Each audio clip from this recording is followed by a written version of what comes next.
Vasco. The wheel turned soft as butter beneath my calloused hands. Of course it did. The Bentley hadn't come cheap, but I'd settle for nothing less for my Layla. Music hummed from the speakers, soothing and subtle. Jazz for driving mountain roads, Layla had said when she'd picked the station.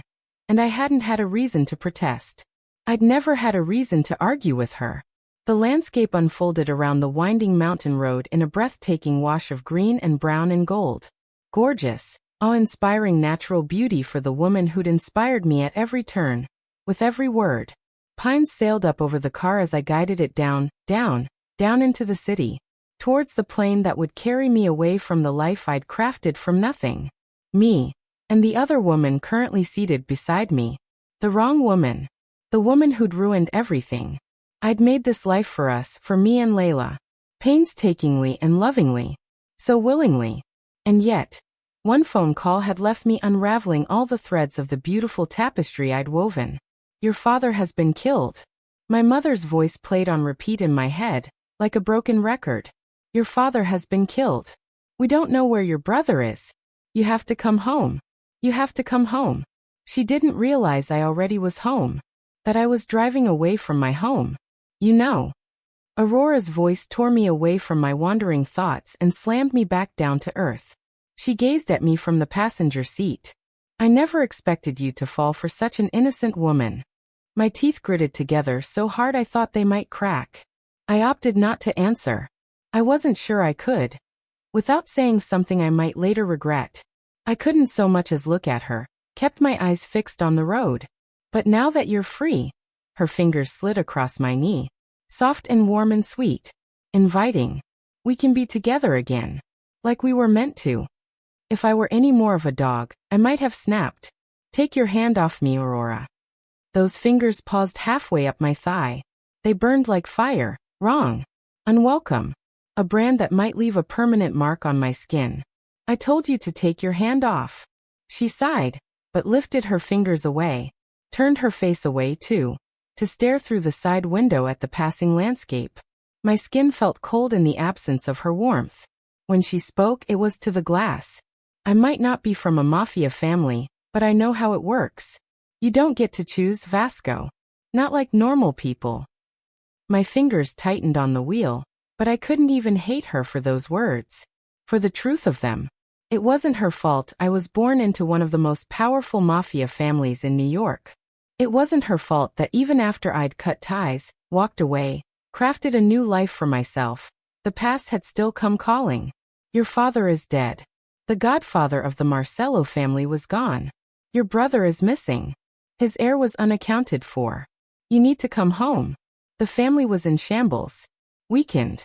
At risk of falling prey to the infighting and attacks of other families, should anyone catch wind of that weakness. And though I'd walked away, turned my back, left it behind, one never, truly, left their family behind. Not when that family was the Marcello family. Not when my mother and sister needed someone to protect them.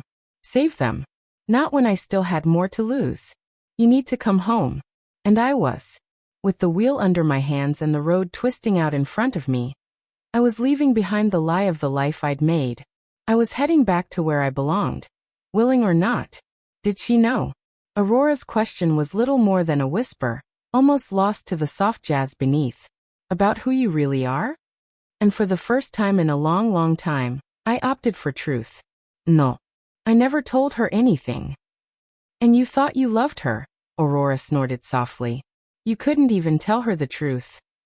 But how could I, after she'd told me her truth? I blinked against the memory that crawled at the corners of my mind. Layla, clad in a fitted black sweater that brought out the blue of her eyes, the white blonde of her hair, leaning over the table to meet my gaze. Ernest. My parents were killed when I was 5, she told me. They said it was a car accident, but I know the truth. Everybody knows the truth. Nobody will admit it. The truth is a dangerous thing, I'd warned her. You should be careful who you tell. But she trusted me with it. That night, the soft mood lights of the 5-star restaurant setting her smile aglow.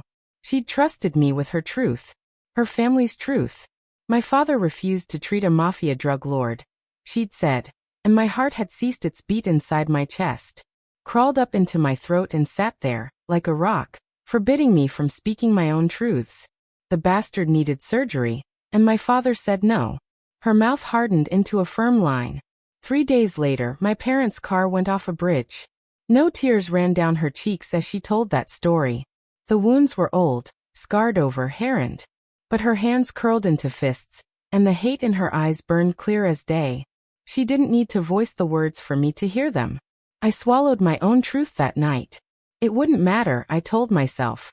Lied to myself until even I'd believed it. I was never going back. Never.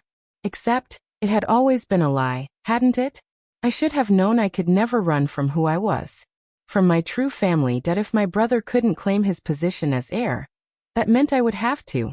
For the sake of my mother, my sister, my family. You're right, I murmured. She never really knew me, did she? She hadn't known who I was. Nobody had, but if they'd found out. Hell. If they'd found out, would that have put Layla's life in danger?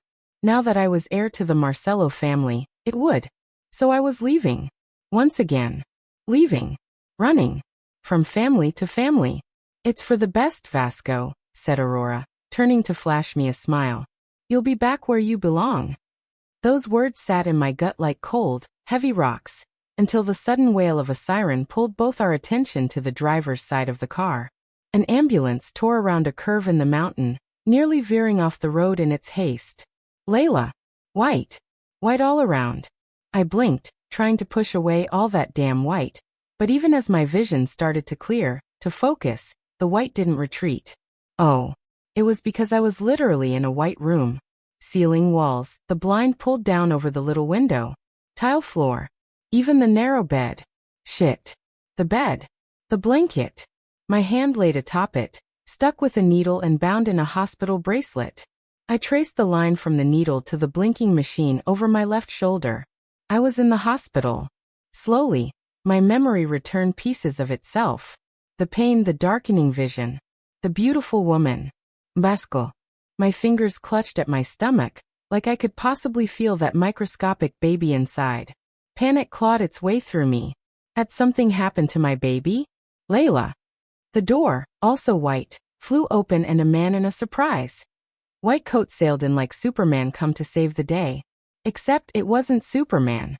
It was Adam Springer, my colleague friend, and a very welcome face. Adam. Why am I here? Surely Adam, calm stoic Adam, would assuage my fears. Save the day in his own very un-Superman-like way. He was the calmest, kindest person I knew. Adam pulled the rolling chair to my bedside. Layla, I'm going to talk you through what happened, and I need to keep breathing and stay calm for me, okay? What? Sudden panic spiked in my chest. Adam, what happened? What aren't you telling me? Did I lose the baby? He huffed out a soft, ironic laugh. No, you didn't. Relief coursed through me in a heady wash, like a warm waterfall. Until. But that doesn't mean you should keep it. That warm bath turned suddenly icy. What do you mean? What does that mean? Layla. Adam dragged his fingers through his unruly red curls. The pregnancy is tenuous at best. Your uterine lining is very thin, and a miscarriage could further damage your uterus. What does that mean? The words clawed from my throat, too high. Panicky. I should know. I was a damned doctor for Christ's sake, but I couldn't think through the panic. It could make future pregnancies difficult. His meaning sank down through my thick skull and into my brain. You're saying I might not be able to get pregnant again if I try to keep this baby. He nodded, somber. Grim almost. Without this child, your chances of getting pregnant could improve. My chances of getting pregnant. With another man. A future husband. A potential family. More pain, clawing at what was left of my heart. He was telling me that I had to choose between this baby and my future family. This baby, whose father was nothing short of a scumbag. Who'd literally left me at the altar. Why should I carry that man's child? Still, there was no hesitation in my words. I'm keeping the baby.